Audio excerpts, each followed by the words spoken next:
चलिए, अब सब साथियों का, पत्रकार बंधुओं का स्वागत है।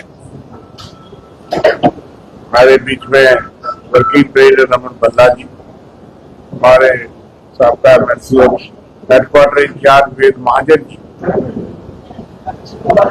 आज का एक अहम मुद्दा, जैसे आप देख रहे हैं कि हाल ही में इंडिया अलायंस की मीटिंग हुई और उसमें एसआईआर, वोट चोरी, उसमें गंभीर चिंता व्यक्त करते हुए ये फैसला लिया गया कि माननीय चीफ जस्टिस ऑफ इंडिया को इस बारे में खत लिखा जाएगा।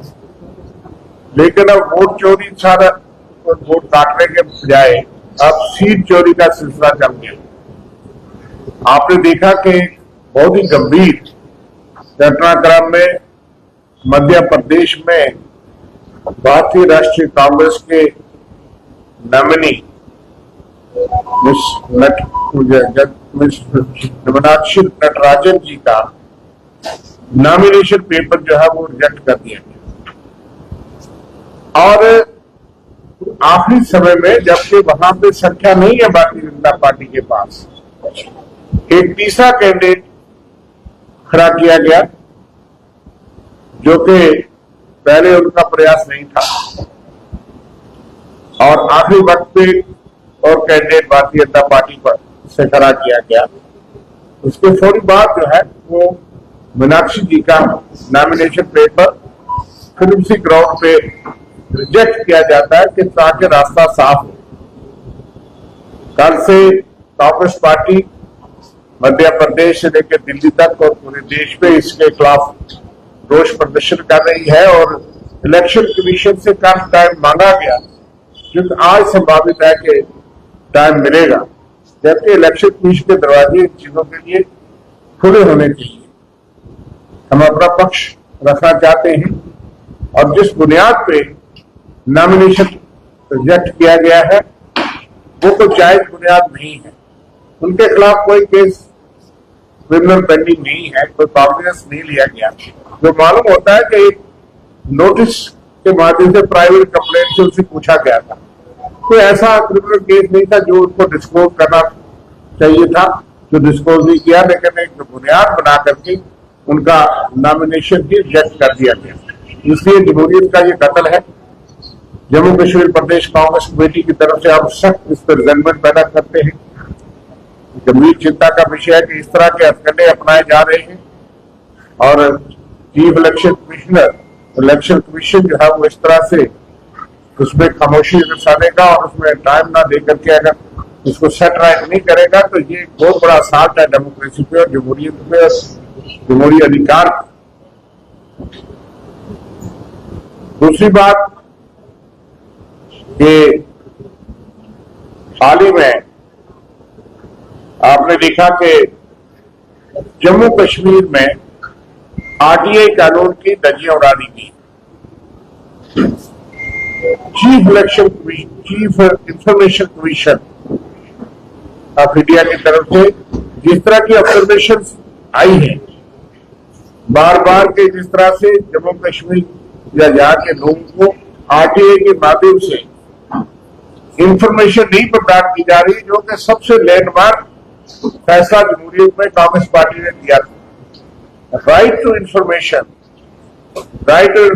एक्ट जो यूपीए ने डॉक्टर मनमोहन सिंह जी की सरकार ने जो कानूनी अधिकार दिया था, जो सवाल, जो इंफॉर्मेशन एक एमपी या एमएलए असेंबली के माध्यम से पूछ सकता था, वो आम शहरी को दे दिया गया, और उसी के माध्यम से पता लगता है कि कहां कहां गड़बड़ी है, कहां कहां हेराफेरी है, कहां कहां फेवरेटिज्म है। और चीफ इंफॉर्मेशन कमीशन ने बार बार कई जजमेंट्स में जिस तरह से कहा है, ये बहुत गंभीर चिंता का विषय है कि जम्मू कश्मीर में जो सेपरेट इंफॉर्मेशन कमीशन था वो तो ड्यूटी बनने के बाद खत्म कर दिया गया। आपको जो इंफॉर्मेशन 30 दिन में मिलनी चाहिए किसी भी डिपार्टमेंट से, तो सेंट्रल इंफॉर्मेशन कमीशन ने ये पाया है कि सालों साल नहीं मिलती।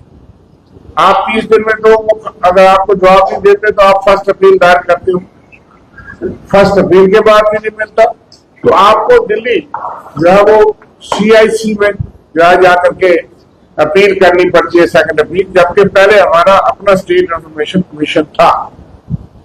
उसका नुकसान ये हुआ कि इन्होंने जानबूझ के RTI कानून को कमजोर किया कि जो भी गलतियां हैं, जो भी दांधियां हैं, यहाँ उन्होंने केस साइट किए हैं कि एक आदमी को अपने कंपोजिशन के लिए कागजात लेने थे, उसके लिए उसको 2024 से 26 तक दिल्ली तक CIC तक पहुंचना पड़ा।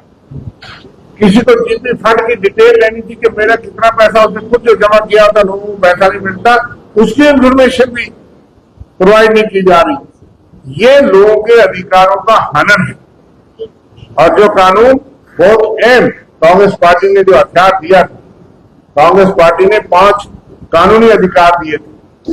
राइट टू इंफॉर्मेशन उससे सबसे अहम अधिकार, राइट टू फूड जिसमें 2 रुपए की 3 रुपए किलो गेहूं और चावल देने का अधिकार दिया गया, लेकिन इन्होंने कहा चीनी और तेल काट के आप 15 रुपए का राशन ही देते। लेकिन food security act, right to education, right to work जिसमें MG नरेगा था जिसको भी खत्म कर दिया मोदी सरकार। ये वो कानून थे जिस कानून के तहत हर शहरी को, हर नागरिक को एम्पावर किया गया था। सबसे अहम है कि सूचना अधिकार, कि आप कोई भी जानकारी ले सकते हैं, लेकिन आप जम्मू कश्मीर में कोई सूचना लेना, कोई जानकारी लेना बहुत ही कठिन काम हो गया। इसलिए हम सरकार से मांग करते हैं कि इस पर फौरी कॉन्फ्रेंस लिया जाए और इन चीजों का अध्ययन करके इस पर सर्टिफाई किया जाए। इसी तरह से पिछले दिनों एक ऑर्डर निकला जिसमें भी हमारी गंभीर चिंता है कि 2 साल से जो पोस्टें खाली पड़ी उनको भरना नहीं, फ्रीज कर दो, आगे के लिए पोस्टें क्रिएट नहीं करनी। जो पोस्ट खाली है तो गलती सरकार की है तो उन्होंने पोस्टें नहीं हुई, यहाँ दाखिल हुई रिक्रूटमेंट में, बार बार लिस्टें कैंसिल हुई। तो बच्चों का, नौजवानों का क्या कसूर है? बेरोजगारी चरम सीमा पे है। देश में तो 36 करोड़ बेरोजगारों का नारा अभी हाल में लगा, लेकिन जम्मू कश्मीर में बेरोजगारी बड़े चरम सीमा पे है। इसलिए इस तरह के ऑस्टेरिटी मेजर्स जो है कि आप सारा थोड़ा जो है वो बेरोजगारों पे, डेली वेजरों पे, टेम्पररी राहत उन लोगों में लगेगा और बाकी ऐश करते रहेंगे। बाकी तो कहीं नजर नहीं आता।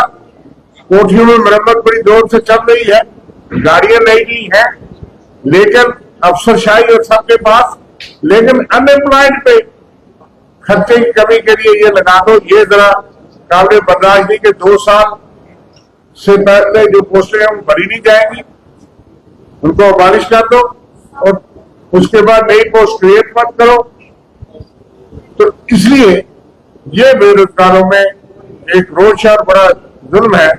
हम मांग करते हैं कि इसको हटाया जाए, रिव्यू किया जाए और इसके साथ ही और भी जो चीजें हैं, मैं बल्ला साहब से कहूंगा कि जैसे आयुष्मान भारत पे भी बहुत आया कि 1 जुलाई से प्राइवेट हॉस्पिटल्स ने धमकी दे दी है कि वो बंद कर देंगे, इलाज नहीं होगा, कई चीजें पहले ही काट दी गई। मैं रमन बल्ला जी से कहूंगा कि आप विस्तार से बताएं। जो मुझे यहाँ पे बताया विजय शर्मा जी ने और भाजपा के इस रवैये से कि भाजपा की खामोशी जो है वो बड़ी चिंताजनक है। ये तमाम मुद्दे थे, उन्होंने जम्मू से लोगों से वोट तो यहाँ पे लिया, लेकिन उन बातों को उजागर करने के लिए भाजपा टोटली फेल होकर रह गई। इनके MLA, इनके MP, इनके PMO से बड़े गंभीर मुद्दे यहाँ पे। और मैं उम्मीद करता हूँ कि आपके माध्यम से ये सत्ता के नशे में सोई सरकार होश में यहाँ पे आए। और उसी की कड़ी में है कि आयुष्मान को लेके जो आम लोगों को परेशानी थी, नर्सिंग होम में चाहे डायलिसिस का हो, गॉल की पथरी हो, अपेंडिसाइटिस का इलाज हो, हाइज का इलाज हो, वो इमीडिएटली जाते थे, उनको मदद मिलती थी।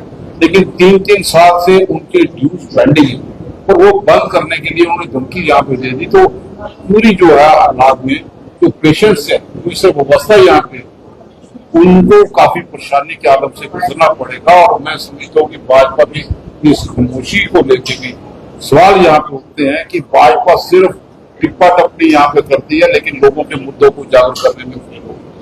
जो भाजपा केंद्र की सरकार से है डायरेक्ट फंडिंग इलाज यहाँ पे करवा दे ताकि नर्सिंग होम में भी काम चले, प्राइवेट अस्पतालों में भी काम चले, आम लोगों को जहाँ मेडिकल कॉलेज या हॉस्पिटल जाए डेटें बड़ी बड़ी देर के बाद मिलती है तो उनको इलाज 2 स्टेप पे हो सकता था, आसानी से हो सकता था, उनको ज्यादा परेशानी ना उठानी पड़े। इसके लिए वो कदम उठाने की जरूरत है। हमें लगता है कि आपके माध्यम से ये मुद्दा भी बड़ा गंभीर मुद्दा है, इसमें हम चिंता व्यक्त करते हैं। लोगों के साथ हैं जो पेशेंट्स हैं उनके इस इलाज अच्छे ढंग से हो पाए, नर्सिंग होम में हो पाए, प्राइवेट अस्पतालों में पूरा व्यवस्था ठीक करवा पाए, ये भी एक मुद्दा है। 12 साल मना रही है भारतीय जनता पार्टी, मोदी साहब का कहना बड़ी हकीकत है। 12 साल खुद अपनी पीठ पर बात है। हमने 12 साल में बड़ा लाशों का बाजार गर्म जम्मू कश्मीर में देखा, जो बड़े बातें करते थे नोटबंदी लगाने के बाद आतंकवाद की कमर तोड़ेंगे। हमने इनके लिए सिलेक्टिव किलिंग देखी, टारगेटिंग के लिए देखी, माइग्रेंट की वापसी के लिए कोई कदम यहाँ पे नहीं देखा जो बातें करते थे। 6000 नौकरी को आगे बढ़ाने की बात करते थे। आज ने रिक्रूटमेंट स्कैम भाजपा के इस 12 साल के अंदर देखे, फायर सर्विस का रिक्रूटमेंट स्कैम हो, सब इंस्पेक्टर का रिक्रूटमेंट स्कैम हो, ये स्कैम से भरी हुई ये सरकार इन्होंने दी और हमारी विरासत के टुकड़े कर दिए। तो इनका एट एप्रोप्रिएट टाइम इनको समझाना पड़ेगा कि एप्रोप्रिएट टाइम क्या है। जम्मू पिसता चला जा रहा है जम्मू कश्मीर में, वो भारत जिसने हिंदुस्तान बुलंदियों पे यहाँ पे था आज भी है, लेकिन पाकिस्तान को चेयरमैन नहीं बनने दिया। जो विदेश यात्रा यहाँ पे करते हैं आज पाकिस्तान उन्हीं चीज के लिए, जैसे दिल्ली को दूध की राखी बढ़ाया गया, वो चीजें हमें देखने को यहाँ पे मिली। हमें लगता है कि 12 साल में जो जम्मू कश्मीर के अवाम में यहाँ पे देखा है, हमें लगता है कि अब फिर आवाज बुलंद करें। अब हर एक नुमाइंदों को भी जंतर मंतर तक दस्तक देनी पड़ेगी कि हमारी रियासत को वापस दिया जाए। आज भी हम उस रियासत की आवाज को जोरदार तरीके से बुलंद करें।